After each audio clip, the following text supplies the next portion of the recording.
अस्सलाम वालेकुम दोस्तों, की हाल हवाल ने। सब तो पहले तो सारे पाकिस्तानियों को मेरी तरफों ढेर ढेर मुबारक होन। पाकिस्तान ने आज फिर एक ऐसा कारनामा सर अंजाम दे दिता है, मोदी सरकार को सबक सिखा दिता है, मोदी सरकार को दस दिता है कि जो दुनिया नहीं कर सकती पाकिस्तान वो भी कर सकते हैं। और मोदी के सारे वहमो गुमान गलत फहमियाँ पाकिस्तान ने दूर कर दी ने। पाकिस्तान ने सब गलत फहमियाँ ख़त्म कर दी ने। पाकिस्तान ने सारा गुरूर उदा खाक अंदर मिला दिता है। पाकिस्तान ने एक ते बड़ा तगड़ा जवाब दिता जो कि F-16 के नाल जनाब हमला किया है।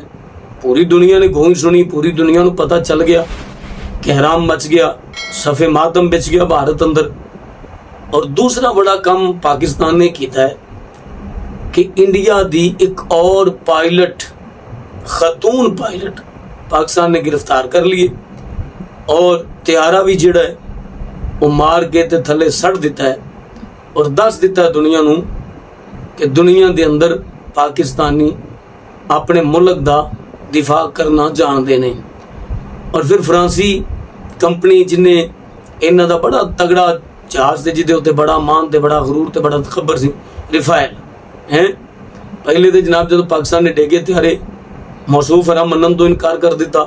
जो फ्रांसी कंपनी ने तस्दीक की थी, फ्रांसी कंपनी ने जो जनाब ये अपनी वैबसाइट दे दस दिता लोगों को कि साडा ही त्यारा जे ये असां इंडिया नूं दिता सी। ये दुनिया विच किसी को भी काबू नहीं आया। ये जनाब ये तो रडार विच भी नहीं सी आंदा ते पाकिस्तान दुनिया का वाहिद मुल्क बन गया।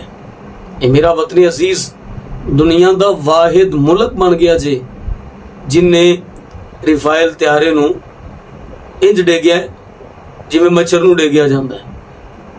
तो पाकिस्तान ने बड़ा अच्छा ते बड़ा तगड़ा करारा जवाब दिता है।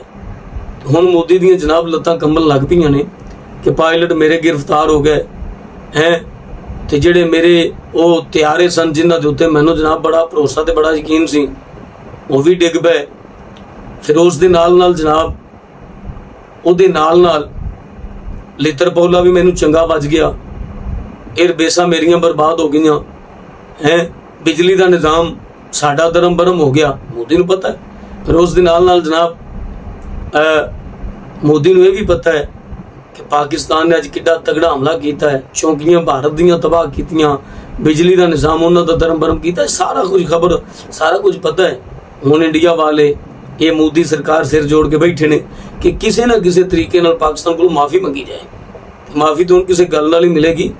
पहले उन्हां मासूम शहरियों के खून का इंतकाम लिया जाएगा तो फिर किसी गल नाल माफ़ी दी जाएगी। और असीं सल्यूट पेश करने अपनी फौज नूं, अपनी जनाब उन्हां पायलटां नूं जिन्हां ने इन्हां दा गुरूर खाक विच मिलाया।